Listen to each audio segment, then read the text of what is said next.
Welcome to this Blackpool Music School video all about the Loog mini guitar. In this video I am using my homemade Loog guitar. I am tuned G, B, E, and for this video to work you will need to be in that tuning, though I will do other videos of the different Loog tunings. So to get the most from this lesson you'll have need to see the one posted a couple of days ago all about the Bo Diddley type strum, and in that video I'll do a brief recap here.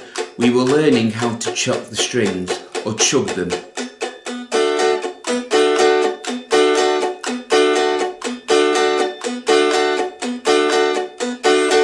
A brief recap is you relax your fingers so they touch the strings but don't push all the way down into the fretboard, and you get that sound, and you're strumming down on the numbers, up on the hands, 1 and 2 and 3 and 4 and then now and again adding a chord.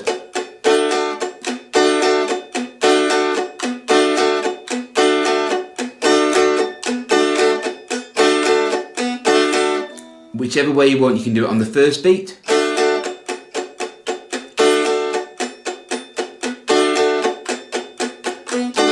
second beat,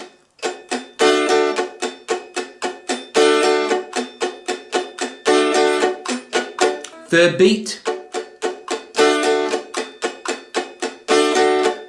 or even the fourth beat.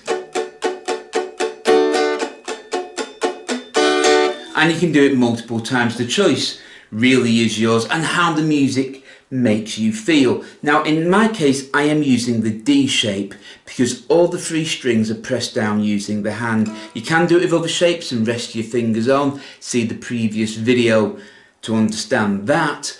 But we're now going to stick with that one D chord and start playing up the neck.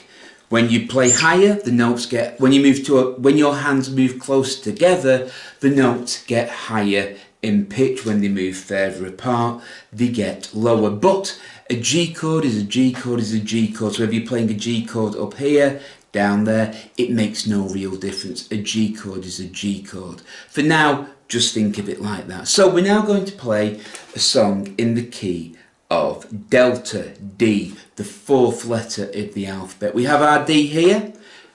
When I talk about this shape, these two fingers which I'll be using are at the second fret, and so that the second fret of the outer strings, and this finger, your ring finger, is at the third fret of the inner string. That is a D chord. If you were to slide that up so these two fingers are at the seventh, that's 1, 2, 3, 4, 5, 6, 7, that is a G chord. If you were to move up two more, at the ninth fret, that's an A chord, an alpha chord. So here you've got a D, a G, and an A.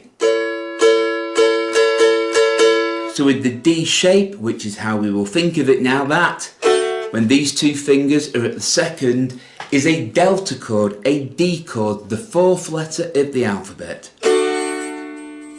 When you move them up to the seventh, that's now a golf chord, and when you move it up to the ninth, that's now an alpha chord. So again, second fret, delta, seventh fret, golf, ninth fret, alpha.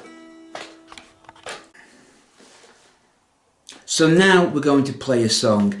If you've seen my previous videos, you will have seen the first, fourth and fifth of the scale is how you can use chords to play song. You can play the sixth of the minor and there are other chords, but if we're talking pop, rock, country, blues, they mainly stick to the first, the fourth, the fifth and the sixth. So I'll run through them now. The D, because we're in the key of D, is the first chord. Delta. We're in the key of D, that's our main chord, delta.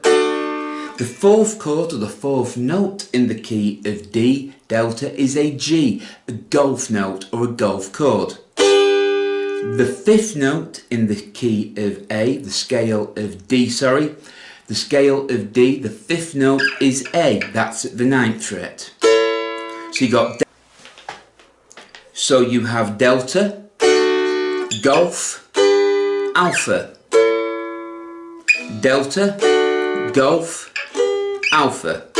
So if you have some sheet music with D, G and A written on, you can play it up the neck or play it with the open chords. But if we're talking about the Bo Diddley strum, it's easier to do it this way. So 1 bar on D, you can do it like this.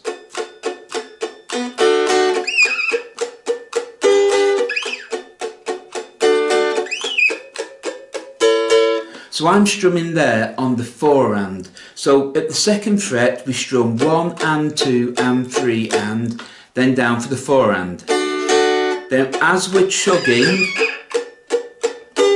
we move the chord up the neck till you get to that 7th fret. Then on the 4 and, so the transition is like this: 1 and 2 and 3 and 4 and 1 and 2 and 3 and 4 and. And when you go back, 1 and 2 and 3 and 4 and. Yeah, so it's like this: 1 and 2 and 3 and 4 and.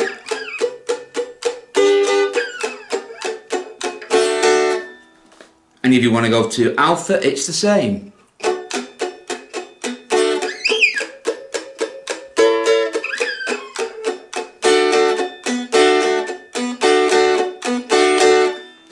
And that's how you can use the Bo Diddley strum in a song. I am using big gaps there. In reality, you can do it as quickly or as slowly as you want. If you're doing it twice, it might sound like this.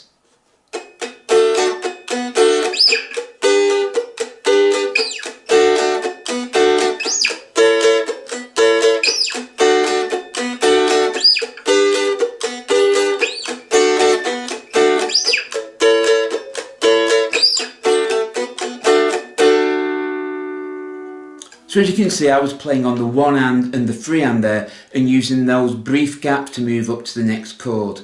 And that's how you can use the Bo Diddley sound. It's particularly useful for rock, country, that type of music, heavy metal, that type of sound, because it adds a bit more crunch. You've probably noticed this in records, but never actually known what it is. It adds to the groove or the rhythm of the piece of music. It's meant to be rhythmical more than melodic. So I hope you found that video useful. If you have, please give us a thumbs up and subscribe to Blackpool Music School for more videos. The more thumbs up we get and the more subscribers we get, the more videos we will post. Until next time, take care, keep practicing, and as always, goodbye.